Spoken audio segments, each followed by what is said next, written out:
السلام علیکم ورحمۃ اللہ وبرکاتہ۔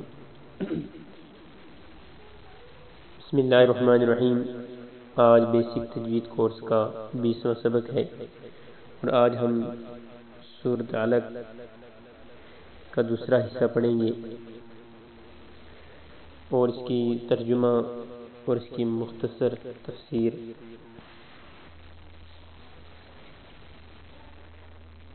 بسم اللہ الرحمن الرحیم۔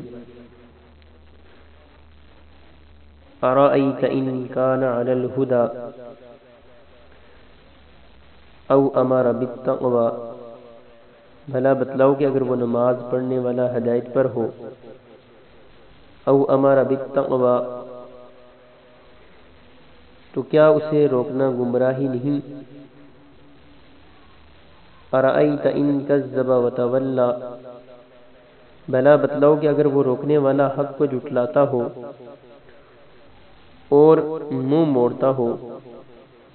الم یعلم بان اللہ یری، کیا اسے یہ معلوم نہیں ہے کہ اللہ دیکھ رہا ہے؟ کلا لئن لم ینتہ لنسفعا بالناصیہ، خبردار اگر وہ باز نہ آیا تو ہم اسے پیشانی کے بال پکڑ کر گھسیٹیں گے۔ ناصیۃ کاذبۃ خاطئہ، اس پیشانی کے بال جو جھوٹی ہے، گناہگار ہے۔ فلیدع نادیہ، اب وہ بلا لے اپنی مجلس والوں کو۔ سندع الزبانیہ، ہم دوزخ کے فرشتوں کو بلا لیں گے۔ کلا لا تطعہ واسجد واقترب، ہرگز نہیں اس کی بات نہ مانو اور سجدہ کرو اور قریب آ جاؤ۔ اس کی مختصر تفسیر پچھلی 2-3 آیات تھی وہ ان کی بے رہگی تھی، اور یہ جو آیات آج پڑھی ہیں ان کی مختصر تفسیر۔ سچ مچ بے شک کافر آدمی حد آدمیت سے نکل جاتا ہے، اس وجہ سے کہ اپنے آپ کو ابنائے جن سے مستغنا دیکھتا ہے، حالانکہ اس استغنا پر سرکشی حماقت ہے، کیونکہ کسی کو مخلوق سے من وجہ استغنا ہو بھی جائے لیکن حق تعالیٰ سے استغنا تو کسی حال میں نہیں ہو سکتا، حتیٰ کہ آخر میں ہے مخاطب عام تیرے رب کی طرف سب کو لوٹنا ہے، اور اس وقت بھی مثل حالت حیات کی اس کی قدرت کے احاطہ میں گرا ہوگا، اور اس حالت میں جو اس کو طغیان کی سزا ہوگی اس سے بھی کہیں نہ بھاگ سکے گا۔ بس ایسا عاجز ایسے قادر سے کم مستغنا ہو سکتا ہے، تو اپنے کو مستغنا سمجھنا اور اس کی بنا پر سرکشی کرنا بڑی بیوقوفی ہے۔ آگے بصورت استفہام تعجب ہے اس کی سرکشی پر، یعنی ہے مخاطب عام، بلا اس شخص کا حال تو بتلا جو ہمارے ایک خاص بندے کو منع کرتا ہے جب وہ بندہ نماز پڑھتا ہے۔ مطلب یہ کہ اس شخص کا حال دیکھ کر تو بتلا، اس سے زیادہ عجیب بات بھی کوئی ہے؟ حاصل یہ ہے کہ نمازی کو نماز سے روکنا نہایت ہی بری اور عجیب بات ہے۔ آگے اس تعجب کی تاکید و تقویت کے لیے مقرر فرماتے ہیں کہ ہے مخاطب عام، بلا یہ تو بتلا اگر وہ بندہ جس کو نماز سے روکا گیا ہے ہدایت پر ہو جو کمال لازم ہے، یا وہ دوسروں کو بھی تقوی کی تعلیم دیتا ہو جو کمال متعدی یعنی دوسروں کو نفع رسانی ہے، اور شاید کلمہ تردید لانے سے اشارہ اس طرف ہو، اگر ان میں سے ایک صفت بھی ہوتی تب بھی منع کرنے والے کی مذمت کے لیے کافی تھی، چاہے جائے کہ دونوں ہوں۔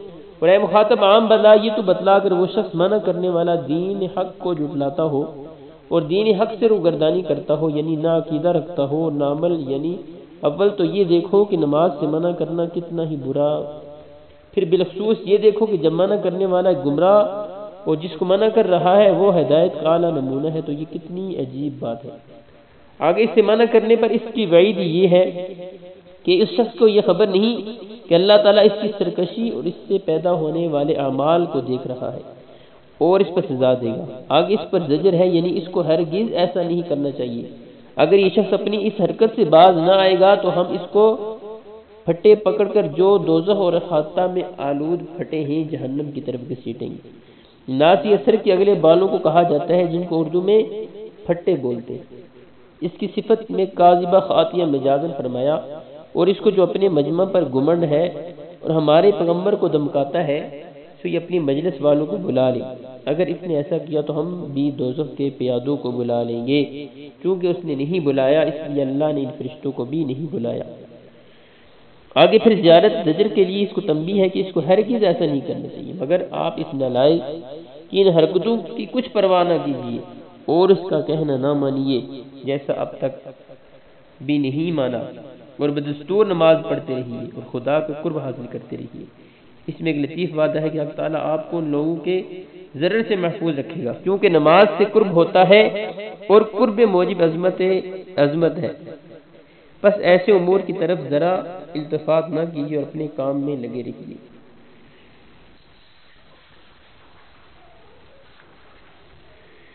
اب کچھ باتیں اور بھی ہیں سجدے کی۔ شروع میں جب ابو جہل نے حضرت حسن کو نماز سے روکا تو آپ نے اسے جھڑک دیا۔ اس پر ابو جہل نے کہا تھا کہ میں مکہ میں میری مجلس میں بڑا مجمع ہوتا ہے، وہ سب میرے ساتھ ہیں۔ اس کے جواب میں فرمایا گیا کہ اگر وہ حضرت وسلم کی تکلیف پہنچانے کے لیے اپنے مجلس والوں کو بلائے گا تو ہم دوزخ کے فرشتوں کو بلا لیں گے۔ بعض روایتوں میں ہے کہ ابو جہل آپ کو تکلیف پہنچانے کے لیے بڑا تو تھا لیکن پھر رک گیا، ورنہ فرشتے اس کی بوٹیاں نوچ ڈالتے۔ یہ بڑا پیار، بڑا فقر ہے۔ اس سے معلوم ہوتا ہے کہ انسان کو سجدے کی حالت میں اللہ تعالیٰ کا خاص قرب ہوتا ہے۔ یہ آیت سجدے کی آیت ہے اور اس کی تلاوت کرنے اور سننے والے پر سجدہ تلاوت واجب ہو جاتا ہے۔ اب اس کے پڑھنے کا طریقہ کیا ہے وہ سماعت فرمائیں۔ اعوذ باللہ من الشیطان الرجیم، بسم اللہ الرحمن الرحیم۔ ارأیت ان کان علی الہدی او امر بالتقوی، ارأیت ان كذب وتولى ألم يعلم بأن الله يرى كلا لئن لم ينته لنسفعا بالناصية ناصية كاذبة خاطئة فليدع ناديه سندع الزبانية كلا لا تطعه واسجد واقترب۔ اب ان کی تشریح تعوذ تسمیہ میں وہی کہ ہم نے تعوذ کو کیسے پڑھنا ہے اور تسمیہ کو کیسے پڑھنا ہے۔ آگے ارأیت ان کان علی الہدی، را کو موٹا پڑھنا ہے، ان پہ غنہ کرنا ہے، علی الہدی دال پہ کھڑی زبر بھی ہے اور مد بھی ہے، اس کو تھوڑا سا لمبا کرنا ہے۔ او امر بالتقوی، را کو موٹا پڑھنا ہے، با اور تا کو ملانا ہے، با تازی بت، تا پر شد ہے، اس کو دو بار پڑھنا ہے، با تازی بت تا قفظ تک بت تقوی۔ ارأیت ان کذب وتولی، کذب کی زال کو نرمی سے پڑھنا ہے، وتولی لام پر کھڑی زبر ہے، یہ وقف اور وقف بیرک جیسے پڑھا جائے گا۔ بالتقوی ہدا وتولی صلی ینہا یرا، یہ وقف اور وقف بیرک جیسے پڑھ جائیں گے۔ الم یعلم بان اللہ یرا، بان اللہ، اللہ سے اللہ کی لام کو موٹا پڑھیں گے، یرا را کو موٹا پڑھیں گے۔ کلا لئن لم ینتہ لنسفعا بالناصیہ، لنسفعا پہ غنہ کرنا ہے، اس پہ چھوٹی سی میم بھی ہے، عم پہ غنہ کرنا ہے، بن ناسی نون پہ بھی غنہ کرنا ہے، سیاہ آخر میں ہا تا ہا بن جائے گی جب وقف کریں گے۔ ناصیتن کاذبتن خاطئ، ناصیتن پہ غنہ کرنا ہے، کاذبتن پہ غنہ نہیں کرنا، کاذبتن میں اس لیے غنہ نہیں کرنا، آخر میں خا ہے، جاؤ حمزہ ہا عین ہا غین خا جائیں وہاں غنہ نہیں ہوتا، یہاں خا رہا اس لیے غنہ نہیں کریں گے۔ فلیدعو نادیہ، دیہ آخر میں ہا کی آواز، سندع الزبانیہ، زا کو سختی سے پڑھنا ہے، کلا لا تطعه واسجد واقترب، واسجد دال پہ کل کرنا ہے، واقترب پہ بابی بھی کل کرنا ہے۔ جب یہ آیت پڑھیں گے تو یہاں سجدہ واجب ہو جائے گا۔ دوبارہ سماعت فرمائیں۔ اعوذ باللہ من الشیطان الرجیم، بسم اللہ الرحمن الرحیم۔